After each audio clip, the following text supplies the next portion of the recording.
तो शहाबुद्दीन जी और शहाबुद्दीन जी का परिवार है, यदि आप जानना चाहते हैं तो जो इन्होंने खोया ना, जो इन्होंने दिया, जिस व्यक्ति के चलते एक बड़ा सा कैनवास बना जिस दल का, लालू यादव जी के बारे में मैं इतना कह सकता हूं कि आज जिस परिस्थिति में है, भले वोट के वो ना आ पाए हो, लेकिन लालू यादव जी को आहत तो हुए हो, कष्ट तो हुआ हो। उस वक्त जन्म नहीं हुआ था लालू यादव के बेटे का, जब परछाई थे शहाबुद्दीन जी, उसके 91 में फैमिली।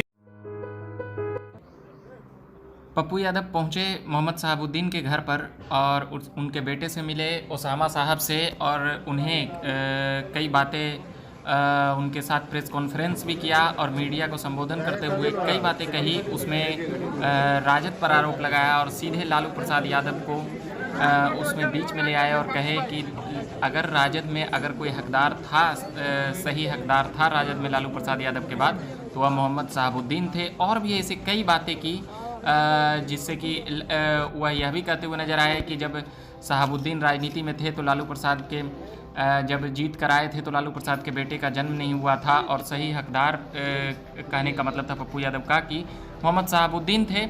उनके बेटे से लगातार बात की और कई खबरों में कई बातें की, हम सुनाते हैं अभी कि वह प्रेस कॉन्फ्रेंस में और भी क्या कुछ कहे और उस प्रेस कॉन्फ्रेंस के जरिए वो क्या संदेश देना चाहते थे। सीधे तौर पे आरजेडी को घेर रहे थे और कई कहानियां सुनाई लालू प्रसाद यादव की, नीतीश कुमार की, कैसे समर्थन मिला और कैसे सरकारें बनी गिरी, उसको लेकर हम सारी बातें और सारे बाकियां हम सुनेंगे। अभी पप्पू यादव क्या कुछ कह रहे हैं सुनेंगे। विचारों के साथ खड़े हैं, सामाजिक रूप से भी कंप्लीट वो सिवान के शाहबाद के कंप्लीट रूप से इस इलाके में जो सामाजिक और राजनीतिक चेक एंड बैलेंस हुआ करता है, समाज को कंप्लीट एक जस्टिस उस व्यक्ति के रूप में उनकी अलग बात है। बहुत सारी घटनाएं, बहुत सारी राजनीतिक प्रतिक्रियाएं, वो चलता रहेगा। जो लोग जीते हैं दूसरों के लिए, कई तरह की आलोचनाएं होती हैं, लेकिन मैं व्यक्तिगत रूप से कह सकता हूँ, एक साथ एमएलए बने, हमारा और उनका व्यक्तिगत रिश्ता आप सोच भी नहीं सकते हैं, समझ भी नहीं सकते। मैंने व्यक्तिगत रूप से क्या खोया है उसका अंदाजा नहीं, और मुझे लगता है कि सिवान के हर घर के लोगों ने अपने बेटे को खोया, एक सेवक को खोया, एक परिवार को खोया, एक रिश्ते को खोया। सपना ही सिवान का समाप्त हुआ, उम्मीदें आने वाली पीढ़ियों की समाप्त हो गई, विश्वास ही नहीं हुआ कि वो हम सबके बीच नहीं है, चले गए।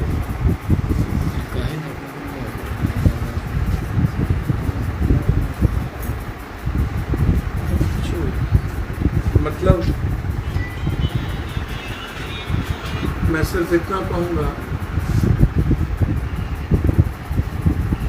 वक्त ने एक मजबूत आवाज़ और ज़िंदगी को आगोश में ली। अल्लाह ताला को ये मंजूर था, उसके सामने किसी की नहीं चली, और वक्त हमेशा ज़िंदगी को अपने तरीके से चलाता है, लेकिन कहने के लिए मैं कह सकता हूँ अल्लाह को मंजूर था, लेकिन फिर कोई शहाबुद्दीन जन्म नहीं, उस जैसा कोई। सर, इलाज में लापरवाही हुई, इसके बारे में क्या? मैं कई बार कह चुका हूँ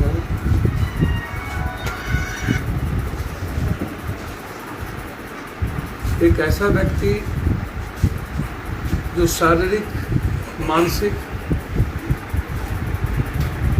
और आध्यात्मिक रूप से, वैचारिक रूप से, नैतिक रूप से बहुत मजबूत इंसान, योगा करने वाला एक व्यक्ति, संयमित जीवन जीने वाला एक व्यक्ति और बहुत कम प्रतिक्रिया देने वाला एक व्यक्ति। ये मैं नहीं कह सकता हूँ कि वक्त और बीमारी ने क्या किया, लेकिन मैं ये कह सकता हूँ कि जो परिस्थिति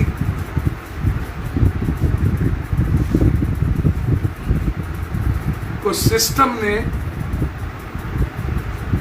खड़ा करके एक आवाज को बंद कर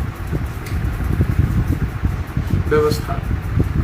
सर सवाल यह है कि जो व्यक्ति अपने नेता के लिए दिन रात एक करके मेहनत करते चलकर आए, बाहर भी सर, मेरी बात सुनिए, चलकर आए, ओसामा जी से बातचीत हुई, मिले, अच्छे हालात में मिले, संतुष्ट थे हमारे परिवार, और फिर एक प्राइवेट रूम से संक्रमित वार्ड में प्रवेश डाल देना एक्स एमपी को, 4 बार और 2 बार विधायक रहने वाले व्यक्तित्व को, मैं क्या मानूं। और मुझे लगता है कि 18 साल जो उनका जीवन था रहा ना, राजनीतिक परिस्थितियों ने हमेशा घेर के रखा। अब मैं उस पर नहीं अभी जाऊंगा, मैं सिर्फ इतना कहूंगा, फिर दोबारा शहाबुद्दीन नहीं।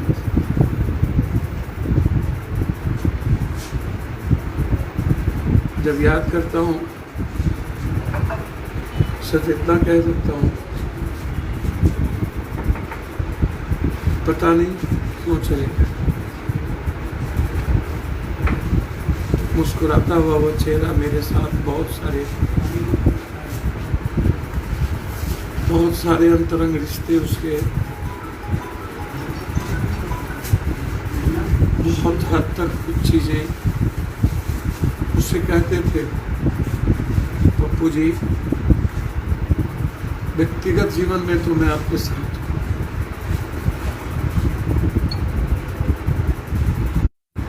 मैं राजनीतिक रूप से वहां हूं, तो व्यक्तिगत रूप से मैं आपके साथ हूं। ये लैंग्वेज और थे।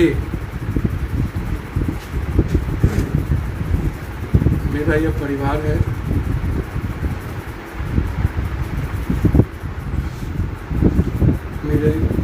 मैं इस परिवार का हिस्सा हूँ, और हमेशा राजनीतिक, पारिवारिक, सामाजिक रूप से शहाबुद्दीन साहब की मौत के न्याय के लिए अंतिम तक हम लोग आगे बढ़ेंगे, छोड़ेंगे नहीं,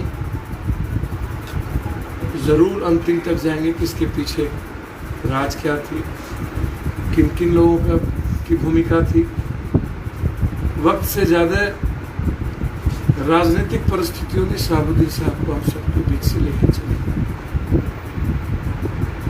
1990 के बाद से लेकर आज तक जिस व्यक्ति ने हर संकट और बुरे परिस्थितियों में एक दल और एक व्यक्ति के साथ खड़ा रहा,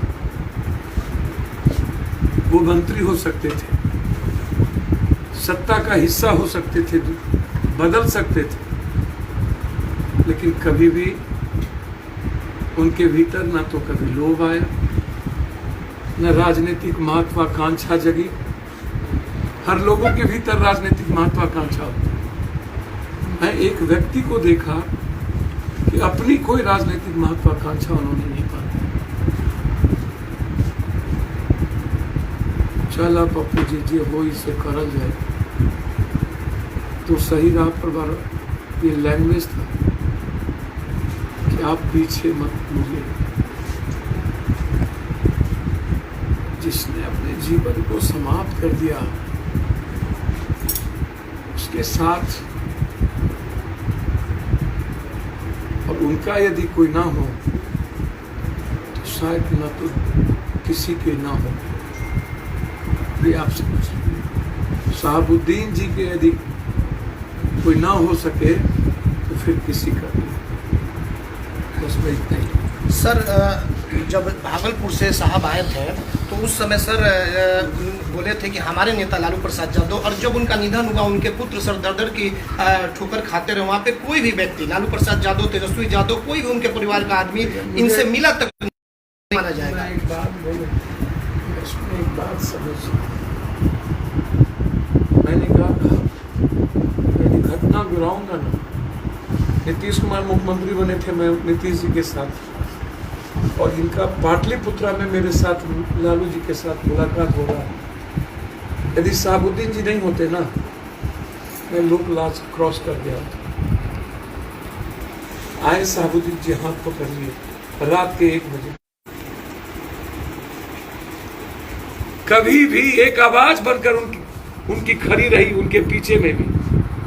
किसी भी चुनाव में यह फैमिली कभी डिच नहीं किया, लेकिन यह दल जो सम्मान इस परिवार को मिलना चाहिए आज तक नहीं मिला।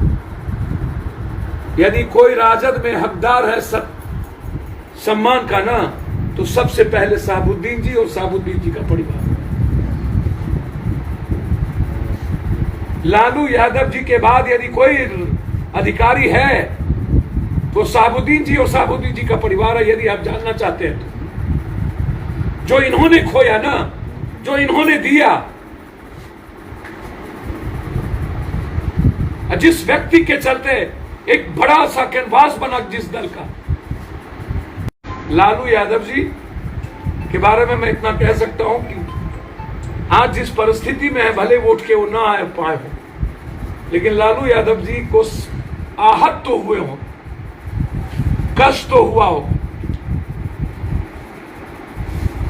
उस वक्त जन्म नहीं हुआ था लालू यादव के बेटे का, जब परछाई थे शहाबुद्दीन जी। उसके 91 में फैमिली एक राजद परिवार ही नहीं, लालू जी ने अपने व्यक्तिगत जीवन के सबसे बड़े रिश्ते को खोया, और उसके बाद हम देखते रह गए, उम्मीद करते रह गए, दूर तक कुछ नहीं। मेरा इतना ही, इससे ज्यादा नहीं कह सकता। आज सर तकरीबन 3 रोज हो गए उनके परिवार के लोगों को यहाँ आए हुए, लेकिन आप पहुँच गए, और जिसको आना चाहिए वो अभी तक नहीं आया। सर वो उनसे पूछिए, इनके लिए पूरा सिवान है, इनके लिए पूरा बिहार है, पूरे भारत में जो लोग शहाबुद्दीन जी को जानते हैं उनको दुख है। किसी के पहुंचने ना पहुंचने से शहाबुद्दीन जी के राजनीतिक और वैचारिक अस्तित्व पर कोई असर नहीं पड़ेगा। मैं उम्मीद करता हूं आने वाले समय में एक बड़ी लकीर शहाबुद्दीन जी की विरासत